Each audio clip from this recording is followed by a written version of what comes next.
and welcome to Myth Matters, an exploration at the intersection of mythology, creativity, and consciousness. I'm your host, Dr. Catherine Svela.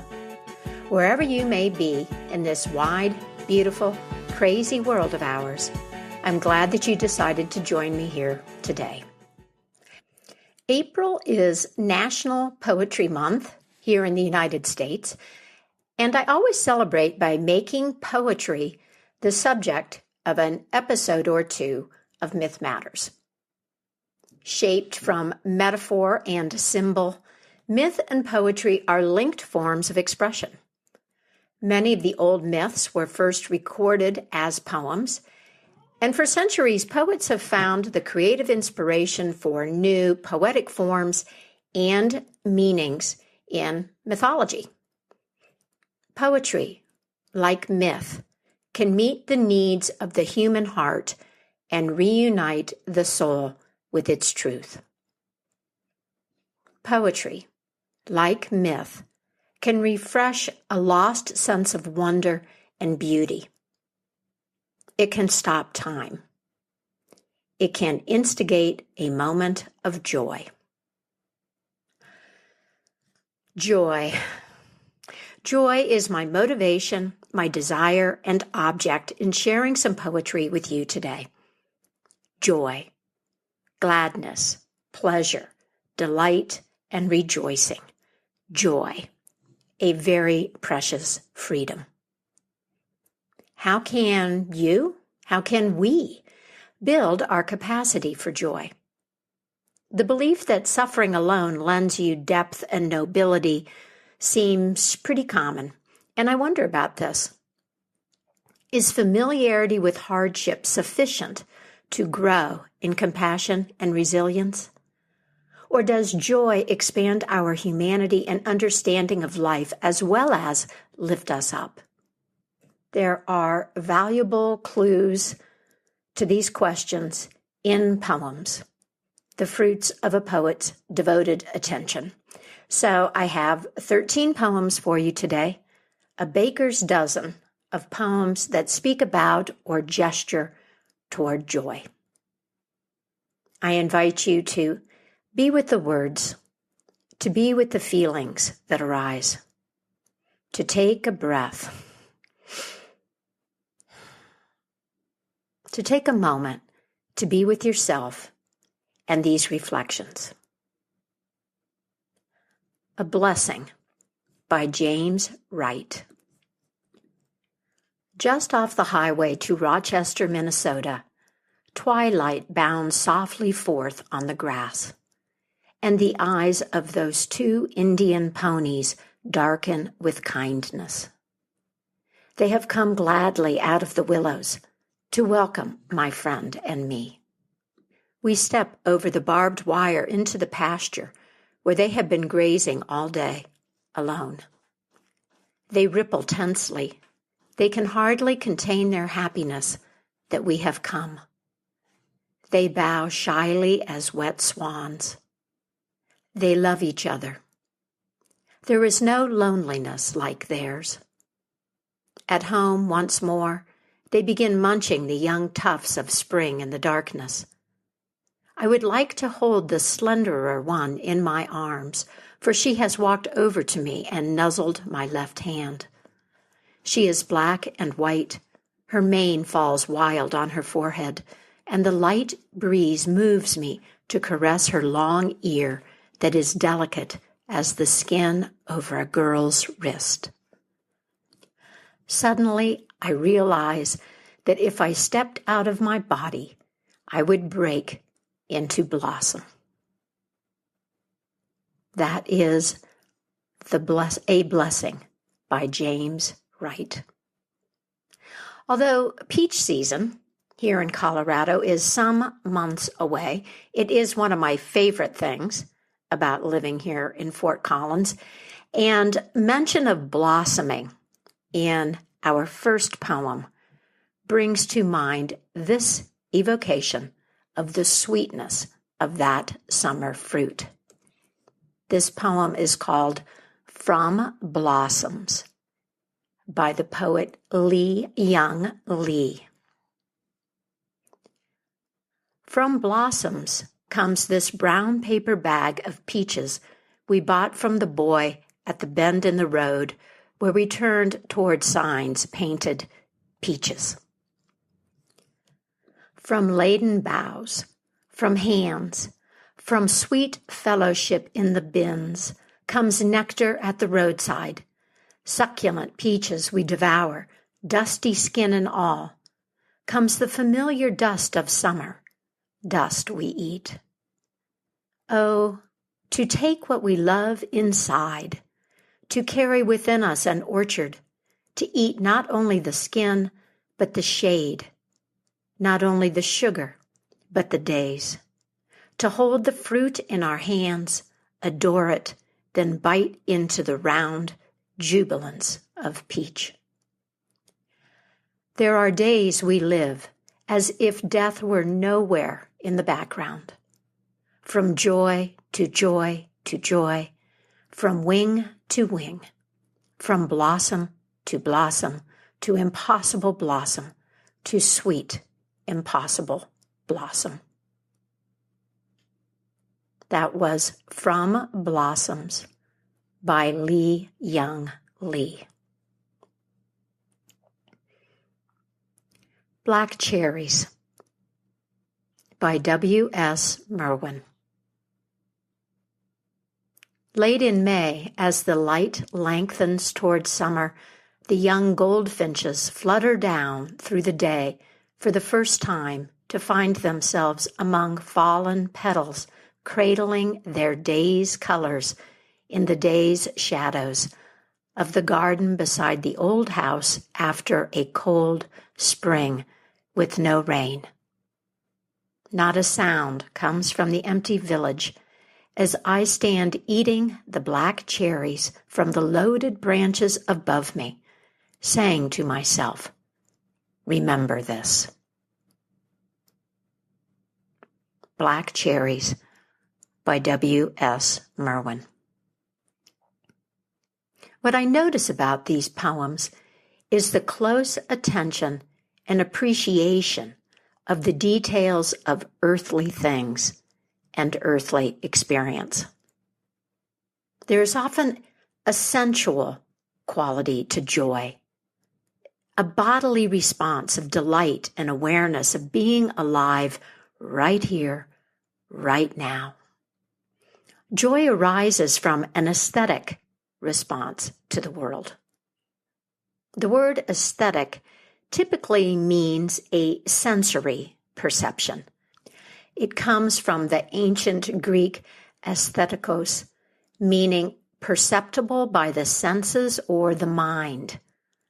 I love that conflation of the senses or the mind.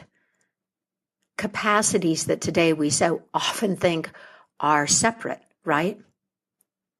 The root meaning of aesthetics takes us to something that is pleasing to the senses, pleasing by virtue of how it fits together, the enjoyment of that sense of rightness.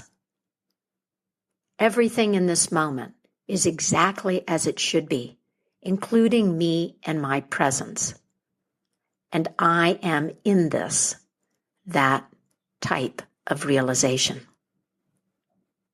Is joy the same thing as happiness? Does this distinction matter? In a way, no. But perhaps it helps us develop our vocabulary of joy. So I will offer this to the question. The old roots of the word joy lead back to rejoicing. Rejoicing. While the roots of our word happiness lead back to good luck or good fortune. Good fortune is a cause for rejoicing, right? So no wonder the distinction between these words are blurred. And yet, if happiness arises from the grateful realization of one's good fortune, I suggest that joy springs from a sudden, blessed moment of connection with the world. How about some more poetry? Patience by Ross Gay. Call it sloth, call it sleaze, call it bummery, if you please. I'll call it patience. I'll call it joy. This, my supine congress with the newly yawning grass and beetles chittering in their offices beneath me, as I nearly drifting to dream, admire this so-called weed, which, if I guarded with teeth bared my garden of all alien breeds, if I was all knife and axe and made a life of hacking, would not have burst gorgeous forth and beckoning, these sort of phallic spires, ringleted by these sort of vaginal blooms, which the new bees, being bees, heed. And yes, it is spring, if you can't tell from the words my mind makes of the world, and everything makes me mildly or more hungry. The worm turning in the leaf mold, the pear blooms howling forth their pungence like a choir of wet-dreamed boys hiking up their skirts. Even the neighbor cats shimmy through the grin in the fence. And the way this bee before me, after whispering in my ear, dips her head into those dainty lips, not exactly like one entering a chapel, and frowns as if that wasn't enough, blooms forth with her forehead dusted gold, like she has been licked and so blessed by the kind of God to whom this poem is prayer. That was Patience by Ross Gay.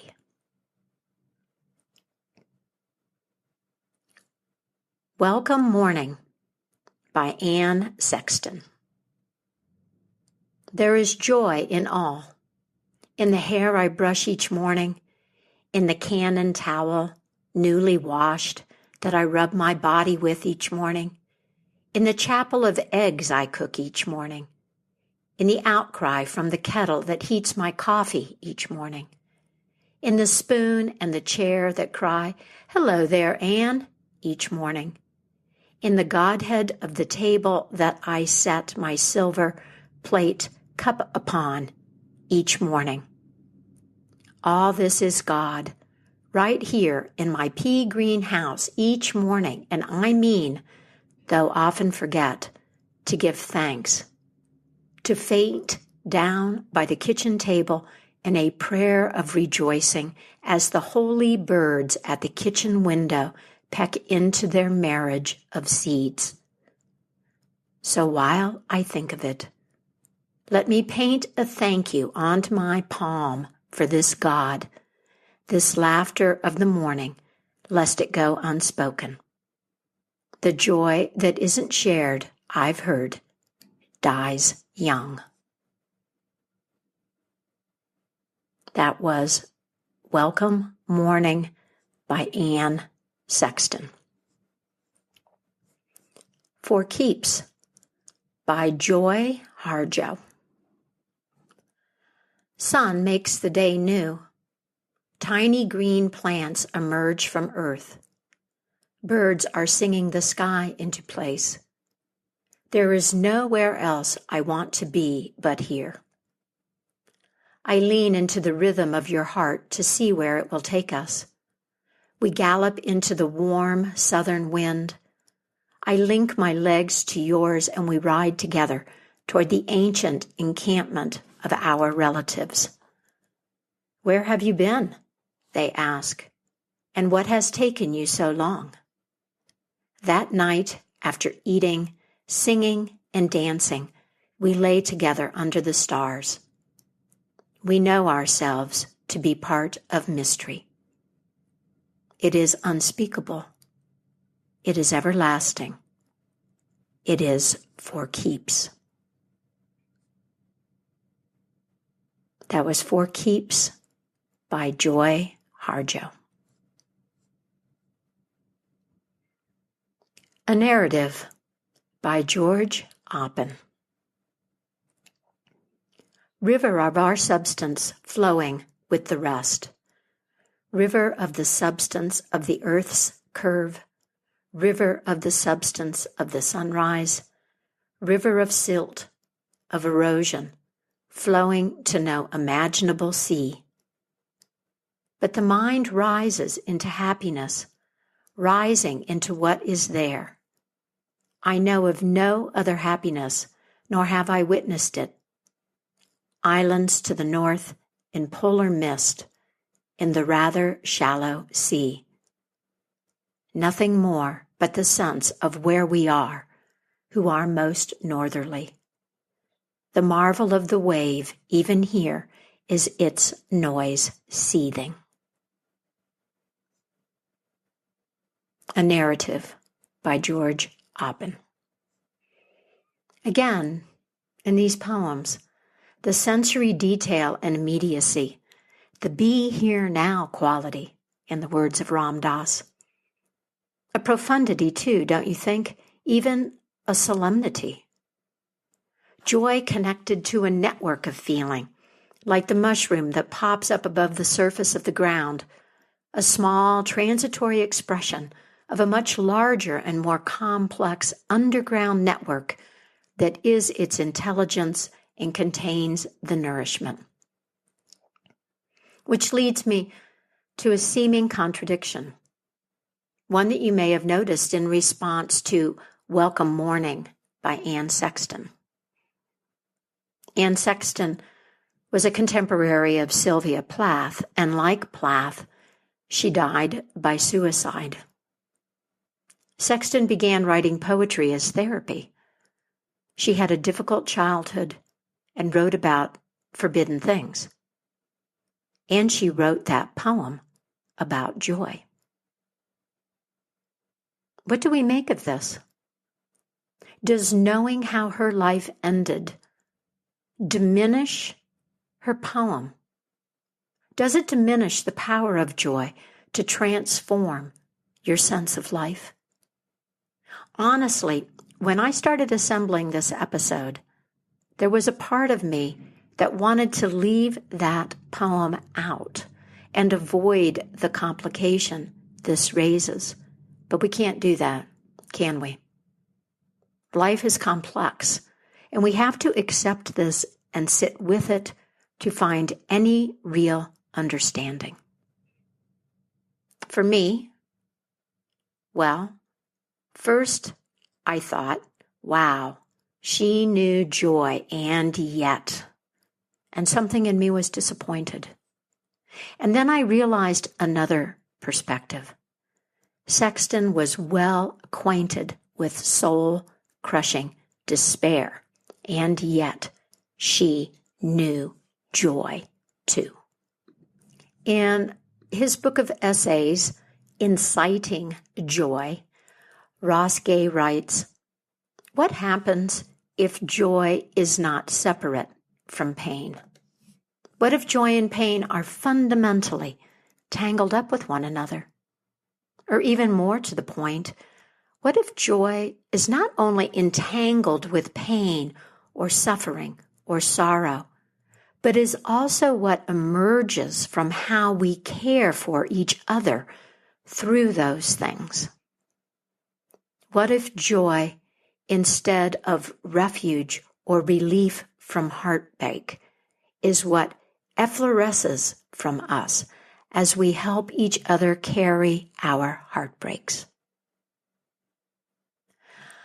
I think these next poems explore the shared territory of joy and sorrow. This first one is kind of a classic. On Joy and Sorrow by Khalil Gibran. Then a woman said, "Speak to us of joy and sorrow." And he answered, Your joy is your sorrow unmasked, and the self-same well from which your laughter rises was oftentimes filled with your tears. And how else can it be? The deeper that sorrow carves into your being, the more joy you can contain. Is not the cup that holds your wine the very cup that was burned in the potter's oven? And is not the lute that soothes your spirit the very wood that was hollowed with knives? When you are joyous, look deep into your heart, and you shall find it is only that which has given you sorrow that is giving you joy. When you are sorrowful, look again in your heart, and you shall see that in truth you are weeping for that which has been your delight. Some of you say joy is greater than sorrow, and others say, nay, sorrow is the greater. But I say unto you, they are inseparable. Together they come, and when one sits alone with you at your board, remember that the other is asleep upon your bed. Verily, you are suspended like scales between your sorrow and your joy. Only when you are empty are you at standstill and balanced. When the treasure keeper lifts you to weigh his gold and silver, needs must your joy or your sorrow rise or fall. That was On Joy and Sorrow by Khalil Gibran. So Much Happiness by Naomi Shihab Nye. It is difficult to know what to do with so much happiness. With sadness, there is something to rub against, a wound to tend with lotion and cloth. When the world falls in around you, you have pieces to pick up, something to hold in your hands, like ticket stubs or change. But happiness floats. It doesn't need you to hold it down. It doesn't need anything. Happiness lands on the roof of the next house, singing, and disappears when it wants to. You are happy either way. Even the fact that you once lived in a peaceful treehouse and now live over a quarry of noise and dust cannot make you unhappy. Everything has a life of its own. If it too could wake up filled with possibilities of coffee cake and ripe peaches and love, even the floor which needs to be swept, so soiled linens and scratched records. Since there is no place large enough to contain so much happiness, you shrug, you raise your hands, and it flows out of you into everything you touch. You are not responsible.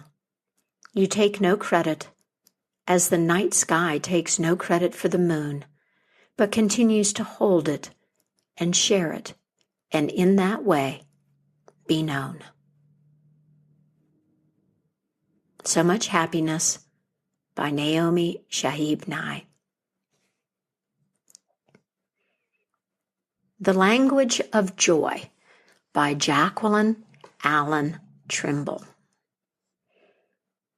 Black woman joy is like this.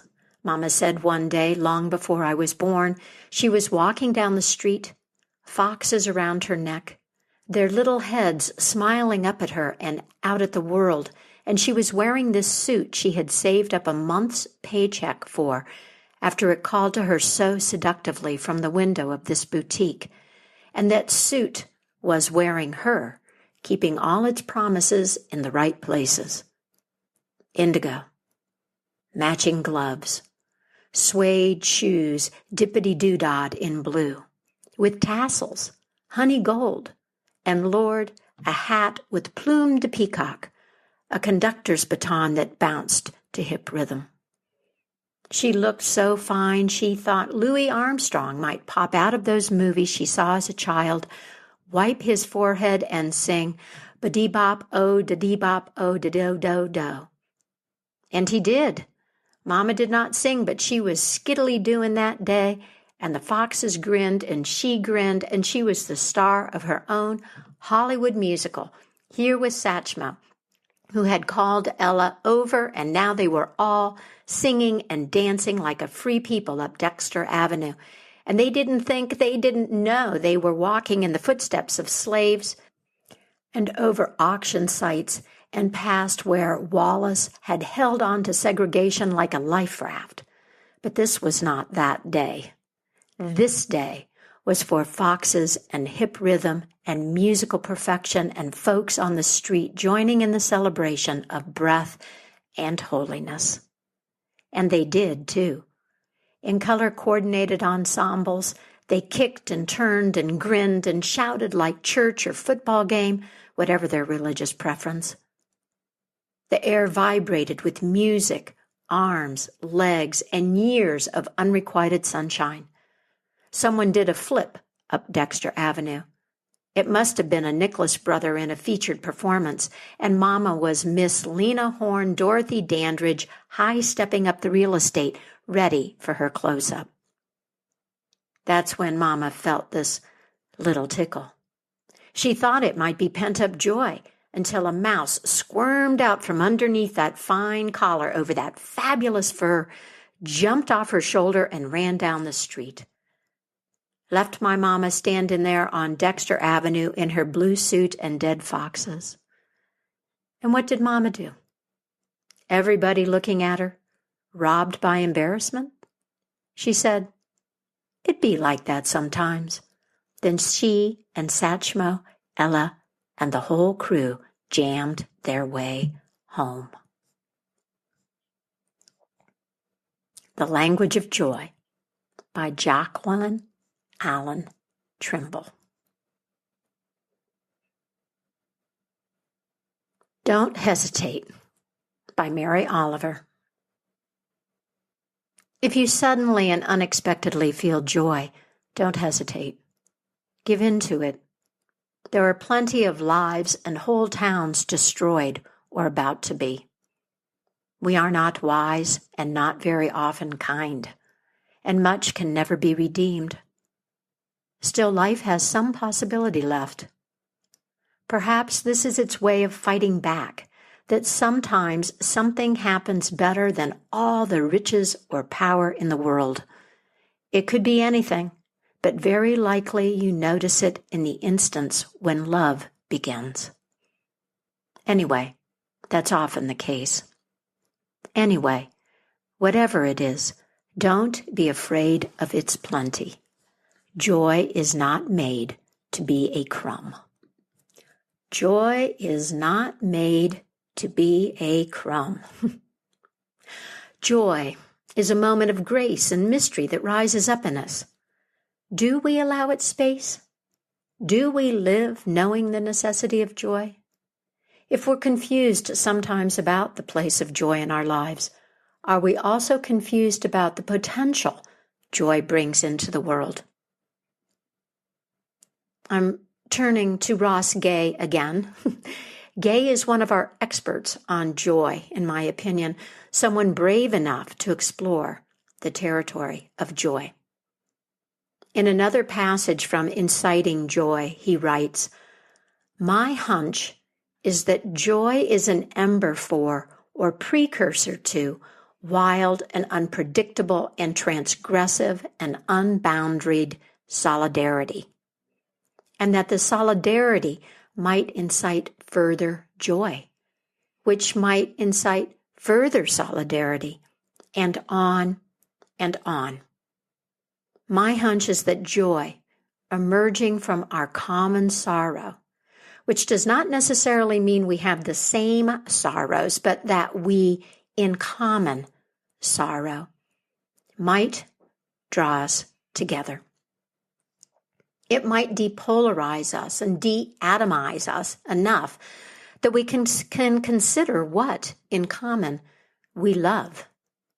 And though attending to what we hate in common is too often all the rage, and it happens also to be very big business, noticing what we love in common and studying that might help us survive. It's why I think of joy, which gets us to love, as being a practice of survival. That's Ross Gay and his collection of essays inciting joy, which I very much recommend.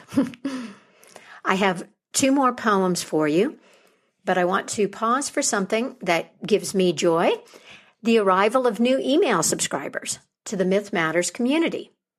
A big welcome to Carrie, Cozy, Arlene, Anne, Matthew, Dee, Jennifer, Liz, and Dan. Welcome to Myth Matters. If you're new to Myth Matters, I invite you to visit my Mythic Mojo website. You'll find a transcript of this episode with links to poems and poetry resources. You'll also find information about the one-on-one mentorship and creative coaching that I offer. And you can join the email list if you would like to receive links to new Myth Matters episodes in your inbox. I can keep creating Myth Matters for you because I have some financial support from amazing Patreon patrons and supporters on Bandcamp. A big shout out of thanks to patrons Lydia, Johnny, and Kim. Thank you so much, my friends, for your support. If you're finding something of value in this podcast and can afford to send a few dollars a month my way, I hope you will consider doing that. And thank you so much for your support of Myth Matters in whatever form makes sense for you. Now back to our poetry. The Last Thing by Ada Limon. First there was the blue wing of a scraggly loud jay tucked into the shrubs. Then the bluish-black moth drunkenly tripping from blade to blade. Then the quiet that came roaring in like the R.J. Corman over Broadway near the RV shop. These are the last 3 things that happened. Not in the universe, but here, in the basin of my mind, where I'm always making a list for you, recording the day's minor urchins, silvery dust mote, pistachio shell, the dog eating a sugar snap pea. It's going to rain soon, close clouds bloated above us, the air like a net about to release all the caught fishes, a storm siren in the distance. I know you don't always understand, but let me point to the first wet drops landing on the stones, the noise like fingers drumming the skin. I can't help it. I will never get over making everything such a big deal. That was The Last Thing by Ada Limon. And now for our last poem. I began this episode with a poem about a blessing, and I would like to end with another. This is from Vacillation by William Butler Yeats. My 50th year had come and gone. I sat, a solitary man, in a crowded London shop, an open book, an empty cup on the marble tabletop, while on the shop and street I gazed, my body of a sudden blazed. And 20 minutes more or less, it seemed so great, my happiness, that I was blessed and could bless. From Vacillation by William Butler Yeats. A blessing is a beautiful gift, one that each of us has the power to bestow. And so, my friend, I wish you joy in the coming days. Joy as a gateway to all good things. May you breathe in joy and breathe out happiness.